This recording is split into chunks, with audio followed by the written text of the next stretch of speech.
Breaking news, my country people. Now, the PDP have made big moves to sanction members who worked against the party during the 2023 general elections. And guys, this is interesting. Let's find out more as we hit the news. But if you're joining us for the first time, you're very much welcome. I sincerely appreciate your presence. Kindly subscribe and please don't forget to give us a thumbs up. Thank you. Now, the crisis rocking the PDP even before and after the conduct of the 2023 general elections has assumed another dimension. And this is as the national leadership recently directed all state chairmen to submit names of those that committed anti-party activities for sanctions. And we all know that at a meeting between the National Working Committee members and the chairman in Abuja, the PDP also reviewed tenures of its executive in 26 states where vacancies exist on account of either death or resignation. And the PDP acting national chairman Omar had last December 2023 warned that the party would wield the big stick against disloyal members. And he specifically mentioned the immediate past governor of Rivers State, who is the current minister of the FCT, Nyesom Wike, among those to be sanctioned. He noted that if Nyesom Wike believes that yes, he is above the party leadership would be able to show him that he is not above the party. But in a renewed bid to whip members and supporters in line, the National Organizing Secretary, Captain Omar Batu, had directed the state party chairman and other stakeholders to recommend to the National Executive Committee disobedient tirades for disciplinary action. Those people that were engaged in anti-party activities. And a lot of agitations have been coming in from the PDP party members to suspend those that were engaged in anti-party activities. Let's not forget that Nyesom Wike is among those that were engaged in anti-party activities during the 2023 general elections. And many states are yet to submit their reports. He recalled that most of the current executive in the state were elected 4 years ago, where Congress were conducted on a staggered base due to the COVID-19 pandemic. And we have about 4 or 5 states where tenures of the executive have expired from the ward to the state. They are Edo, Bayelsa, Rivers, and others. So they have called this meeting. They had called the meeting to discuss this in order not to create a vacuum, yes. But then the state chairman had resolved to support the Edo and the Ondo chapters for victory in the forthcoming governorship elections in the state. Let's not forget that prior to the 2023 general elections, the PDP faced a lot of crisis following the emergence of the former Vice President Atiku Abubakar and the former Delta State Governor Ifeanyi Okowa as the presidential and the vice presidential candidates of the party.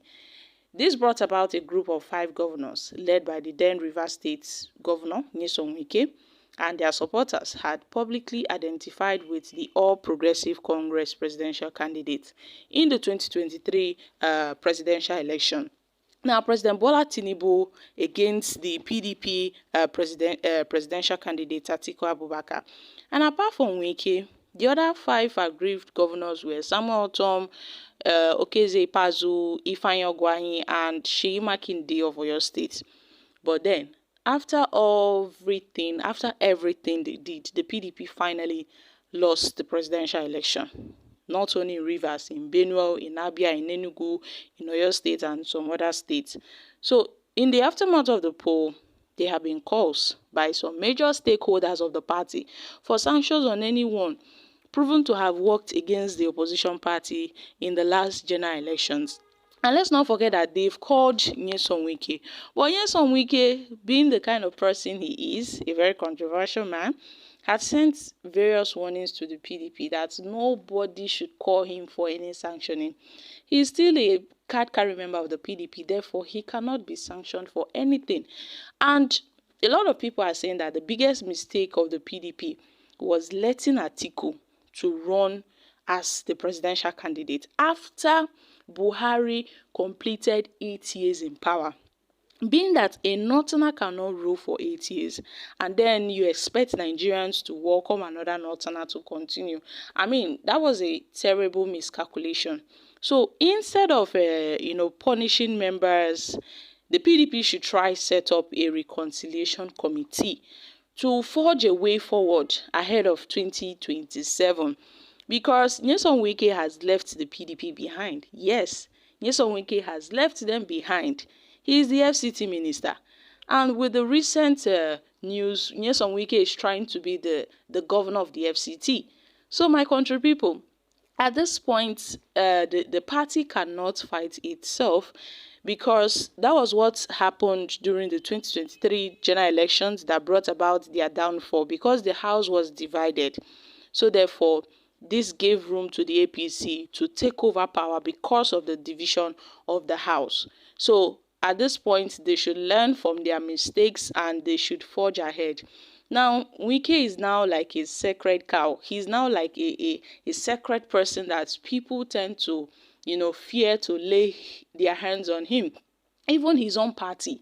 Even his own party. So the PDP should try as much as possible to reconcile with every aggrieved member, rather than to sanction members, who are more powerful than the PDP currently, because Nyesom Wike, has really forged ahead. He's with the APC, yet claiming to be with the PDP. We all know that those are lies. Those are lies. And sanctioning Wike would not amount to anything. It would not help the party in any way. It would only show that, yes, the party has the power to sanction Nyesom Wike. But we know that since last year, they've been bringing talks of sanctioning Wike, this and that. But, we've never seen any action. We've never seen the PDP making moves to sanction Nyesom Wike. So it's obvious that Nyesom Wike, has really, really grown above the touch of the PDP. Nyesom Wike now seems to be bigger than the PDP. So my country people, when it comes to the names of those that would be sanctioned in the list of the PDP, Nyesom Wike is the number one. Nyesom Wike's name would be the first name on that list, but yet nothing has been done. So the PDP should move past this stage of trying to sanction members. They should try to form a reconciliation committee, bring members together, aggrieved members, and see how they can work ahead of the 2027 general elections. So guys, I'm dropping here. Kindly share your thoughts on this in the comment section. Thank you.